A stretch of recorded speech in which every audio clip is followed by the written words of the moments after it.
कहा मैं बहुत प्रसन्न हूं, तुम्हें जो मांगना हो मांग लो। सम्राट माने होता है बहुत से राजाओं का बादशाह। तो उन्होंने कहा सरकार 1 साल की भैंस के लिए चारा दे दीजिए और 1 साल का हमें भोजन दे दिए। तो उनका तू मांग किससे रहा पता है?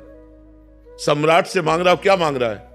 1 साल का भैंस का चारा और 1 साल का अपना तो अखिल कोटि ब्रह्मांड नायक परमात्मा से हम मांग क्या रहे हैं? बिल्कुल वैसे ही मांगना है जैसे एक सम्राट से 1 साल भैंस का चारा और 1 साल अपने भोजन का गुजारा। अरे कह दे तो तेरे पूरे जीवन का गुजारा 1 क्षण में वो कर दे। तो ऐसे ही अनंत ब्रह्मांड के स्वामी को छोड़ दो उनके ऊपर कि आपको जो देना हो सो दो, तो वो अपनी स्थिति से देंगे। और जब हम मांगेंगे तो हम अपनी स्थिति से मांगेंगे। हमारी स्थिति कितनी है? तो उन्होंने कहा जब खुल के मांगो कितना, तो आप बहुत हिम्मत करो, कहोगे 1 अरब रुपया। और उससे कहा जाए आप जितना प्रसन्नता से दे दो, तो वो अपनी स्थिति से देगा। वो जब अपनी स्थिति से देगा वो हमारे लिए बहुत बड़ी बात होगी। तो हमें लगता है भगवान का भजन करना चाहिए, भगवान की आराधना करनी चाहिए और प्रभु से कहना चाहिए मुझे मांगना नहीं आता, आपको जो मन हो सो दे देना।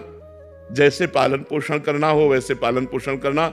नाथ बस आपका याद, आपका स्मरण ये ना छूटे, ये हमें आप दे दो कि मैं आपकी याद में, आपके स्मरण में डूबा रहूं। बस सार बात है। तो हमें चाहिए उसके ऊपर छोड़ देना, और उसके ऊपर छोड़ देने पर विश्वास रहिए, पता नहीं होगा कि नहीं होगा। कि आज हमें रबड़ी रसगुल्ला मिल रहा है तो जय, और कल भूखे रहेंगे तो भी जय बोलेंगे और राधा राधा बोलेंगे। हमें मांगना नहीं, हमें देखना है कि आज आप क्या खवाते हो, आज आप क्या व्यवस्था करते हो। वो भारी व्यवस्था उनकी चल रही, पर ऐसा विश्वास हो जाना कठिन होता है। ऐसा विश्वास हो जाना कठिन होता है कि हम मेहनत करें लेकिन हम मांगे ना, भगवान की आराधना करें, अपने पद का निर्वाह करें, अपने कर्तव्य का पालन करें। जो ईश्वर दे दे, जो हमारी फीस है वो दे दे, उससे हमारा काम चल जाए। आप लोग गृहस्थ तो इसलिए बोल रहे हैं, बाबा जी को तो बिल्कुल भगवान के सहारे कोई फीस नहीं। हमारी फीस यही कि तुम हमारी बात मान लो और तुम्हारा जीवन अच्छा हो जाए, तुम सुखमय, स्वस्थ, आनंदमय, यही मेरी फीस है। तुम मुस्कुरा दो, यही मेरी फीस है। तुम चिंता रहित हो जाओ, तुम शोक रहित हो जाओ, यही हमारी फीस है। हम संतों की फीस क्या है? आप गंदे नशा छोड़ो, आप राधा राधा बोलो, आप सुखी रहो, यही हमारी फीस है। सर्वे भवन्तु सुखिनः, सर्वे सन्तु निरामया, सर्वे भद्राणि पश्यन्तु मा कश्चित् दुःखभाग् भवेत्। किसी को कभी दुख ना हो, सब सुखी रहे, सब निरोग रहे, सब आनंदित रहे, यही हमारी कामना है। तो हमें लगता है कि गृहस्थ आदमी को भगवान से कामना करनी चाहिए। हम ये नहीं कह रहे नहीं करनी चाहिए, पर इतना दे दो, इतना नहीं करनी चाहिए।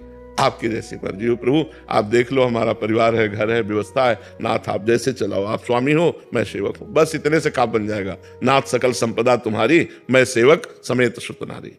प्रवीण हड़िया जी, राधे राधे महाराज जी। महाराज जी, मेरे मन में ये विडंबना है कि कभी कभी किन्हीं सिद्ध या शुद्ध पुरुष के प्रवचन सुनते समय कह रहे कि महाराज जी कभी कभी कोई तर्क हो जाता है कि क्या ऐसा भी हो सकता है? हाँ, हो जाना चाहिए, कोई परेशानी नहीं है, उसका निराकरण कर लेना चाहिए। दूसरी तरफ लगता है कि क्या तुमको बात पे भरोसा नहीं है, फिर अंदर ही नहीं। अगर तर्क हो जाए तो हम उसका निषेध नहीं करते, तर्क होना हमारा स्वाभाविक है। तो हमको संतों से प्रश्न कर लेना चाहिए। अगर तर्क होता है तो प्रश्न कर लेना चाहिए, तो वो और उसको खोलकर समझाएंगे तो आपका तर्क शांत हो जाएगा। क्या हमें सीधा बात नहीं मान लेनी चाहिए? ऐसा भी लिखा है कि हमें, ये तो सर्वोत्तम श्रद्धा है कि जो बात निकली उसको मान लिया। लेकिन अगर तर्क आ जाता है तो कोई गलत बात नहीं है। तर्क आना कोई गलत बात नहीं कि आप जो कह रहे हैं इसको हम कैसे धारण कर सकते हैं, कैसे मान सकते हैं, तो और विस्तार से उसको बताएंगे। पर ये ऐसा भी हो सकता है कि नाम जापा कैसे हुए, ऐसा हुआ, ऐसा तर्क आ जाता है कि क्या ये सच बोल रहे हैं, मतलब किसी बात पे कि जब उनकी सिद्धावस्था की बात नहीं। संशय तो नहीं करना चाहिए। भगवान के भजन में बड़ी सामर्थ्य है, बहुत बड़ी सामर्थ्य है। तो ऐसा संशय नहीं करना। नाम से कुछ भी हो सकता है, नाम में बड़ी सामर्थ्य है। लेकिन जप करके तो देखो, नाम में बहुत सामर्थ्य है, नाम में अपार सामर्थ्य है। नाम जप कर ये संशय नहीं करना चाहिए ऐसा भी हो सकता है कि हाँ हो सकता है। नाम में बड़ी सामर्थ्य। भगवान कर्तुम अन्यथा कर्तुम है। भक्त प्रहलाद जी को आग में जलाया गया, विष पिलाया गया, तो उनकी इतनी उच्च कोटि की भक्ति थी कि उनको आग भी नहीं जला पाई। अब हर भक्त को तुम जला के देखो कि प्रहलाद जी, तो हर भक्त प्रहलाद जी तो नहीं है। उनकी उस उच्च कोटि की अलग अलग स्थिति होती है ना।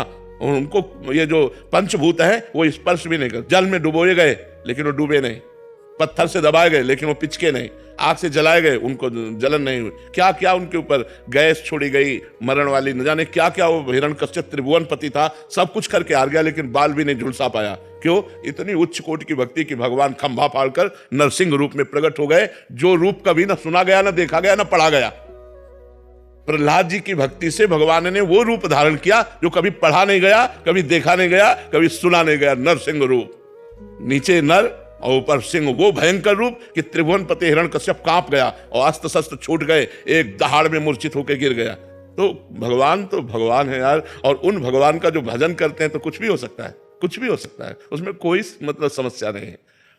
तो इसलिए नाम जप करो, खूब भगवान के भजन में रहो, सब सुविधा भगवान दे देंगे, लोक परलोक की सब दे देंगे। मेहनत करो। अब हम मेहनत करते हैं, दिन भर मेहनत करते हैं, बीमार होने पर भी मेहनत करते हैं। यहाँ जो मेहनत हुई अपने एकांत में जब हुए तो वहां भी मेहनत शुरू, अपना अपना काम है, धंधे में लगे हो तो मालिक देख रहा है ईमानदारी से, तुम्हें वो इतना देता रहेगा, और फ्रैटगिरी से जितना चलेगा वो 4 दिन चलेगा, इसके बाद बैठ जाएगा। तो इसलिए धर्म से चलो, खूब नाम जप करो, सब कामनाएं भगवान पूर्ण करने में समर्थ है। सोनिया जी पानीपत से। श्री हरिवंश महाराज जी अक्सर प्रतिकूल समय में किसी के पास जाएं तो वो उपाय में टोटका पूजा आदि की सलाह समाज को देता है, तो परंतु नाम जप और भजन पर वो विश्वास नहीं बनता, ना कोई नाम जप और भजन की सलाह मानता है महाराज जी। सभी का ध्यान टोटका आदि में ही रहता है कि जल्दी लाभ मिल जाए। अरे काहे को फालतू की बातों में समय बर्बाद करोगे? भगवान का नाम सर्व मंगलमय है। भगवान की शरण में होने पर, भगवान का नाम जप करने से जो प्रारब्ध दुख है वो भोगने की सामर्थ्य आती है, और नए पाप नष्ट हो जाते हैं, पाप करने की इच्छा का नाश हो जाता है, जीव का परम मंगल हो जाता है। इन टुटका फुटका से कुछ नहीं होता। अरे भगवान की कथा करो, भगवान का नाम कीर्तन करो, भगवान की महिमा का गान करो। सब जीव माया से भूला हुआ है, इसीलिए सब कोई सलाह थोड़ी भगवान के नाम की देता है। ये बहुत भूल है, इधर उधर करने से कुछ नहीं होता। सुनो भरत भावी प्रबल बिलख कहो मुनिनाथ, हानि लाभ जीवन मरण जस अपजस विधि। हाँ, ये टुटका से ठीक होने वाला नहीं है, ये विधान है, टुटका से ठीक होने वाला नहीं भाई। मैं हमारी बात मान लो, भगवान का आश्रय लो। सर्व विपत्ति का नाश करने में समर्थ केवल भगवान है, दूसरा कोई नहीं है। हर दुख का नाश करने के लिए भगवान समर्थ है, हरि समर्थ है। उनका आश्रय लो, उनका नाम जपो करो। और अगर भाई किसी को टुटका से फायदा मिल जाए तो आपके पुण्य से उसका लाभ मिला है, ना कि टुटका से। जैसे आपकी भावना बनी, आप यहां आए और आपका कोई काम बन गया, तो आप आए, ये आपका पुण्य हुआ, तपस्या हुई ना। आप मेहनत कर कर आए, घंटों खड़े रहे, दर्शन किए, तो उसके फल रूप में आपका काम बन गया। वो हमसे थोड़ी बना, वो आपकी साधना बनी, तब आपका काम पूरा हो गया। तो हमें लगता है कि हम साधना करें, हम तपस्या करें, हम भगवान का भजन करें, जो सत्य मार्ग है उसका हम अवलंबन लें। ये टुटका फुटका से तो मुझे नहीं लगता कि कुछ होने वाला है। और टुटका कहते किसे हैं? क्या टुटका होता है? चौराहे पे नींबू रखो, फिर उसकी चार और फिर पीछे को फेंको। काला भूत हो घर के आगे टांग लो, नजर ऐसा चप्पल टांग लो। इस सब से कुछ नहीं होता है। भगवान का देखो, विभीषण जी लंका में है, राम नाम अंकित गृह, भगवान का नाम अंकित है दीवाल में, भगवान का नाम। ये नहीं जूता चप्पल टांगने नहीं, राम नाम अंकित गृह शोभा। घर की शोभा क्या है? भगवान का नाम पहले लिखा होता था दरवाजे पे, अतिथि देवो भव, अब लिखा होता कुत्ते से सावधान, नहीं लिखा था। अब कलयुग का प्रभाव बढ़ गया है अलग अलग। तो हम तो कहते हैं अगर आपका श्रद्धा विश्वास बने हमारी बात पे, तो भगवान का नाम लो।